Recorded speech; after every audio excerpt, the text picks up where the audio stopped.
প্রাণ থাকলেই প্রাণী হয়, কিন্তু মন না থাকলে মানুষ হয় না। মানুষ সৃষ্টির শ্রেষ্ঠ জীব। এই শ্রেষ্ঠত্বের কারণ হলো মানুষের একটা সুন্দর মন আছে, যা আর কোনো প্রাণীর নেই। মনই মানুষকে অন্যান্য প্রাণী থেকে আলাদা করেছে। পৃথিবীর যত প্রকার জীব আছে তাদের প্রত্যেকেরই প্রাণ আছে। শুধু এদিক থেকে বিবেচনা করলে মানুষ আর প্রাণীদের মধ্যে কোনো পার্থক্য নেই। কিন্তু শুধু মন আছে বলেই মানুষ সকল প্রাণী থেকে শ্রেষ্ঠ। মনোজগতের বৈশিষ্ট্যের কারণেই মানুষ অন্যান্য প্রাণী থেকে আলাদা।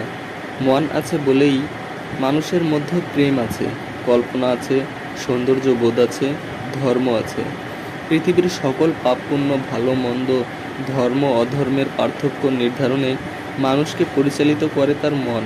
এ মন বা হৃদয় দ্বারা পরিচালিত হয়ে মানুষ সৎ কাজ করে এবং শিক্ষা, সাধনা ও অনুশীলনের মাধ্যমে মানবিক গুণাবলী আয়ত্ত করে সত্যিকারের মানুষ হয়ে গড়ে ওঠে।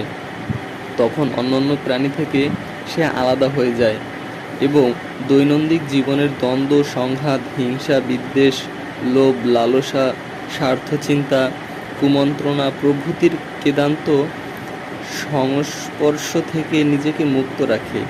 এই সুন্দর মনের কারণেই মানুষ আজ সভ্যতার চরম শিখরে পৌঁছতে পেরেছে।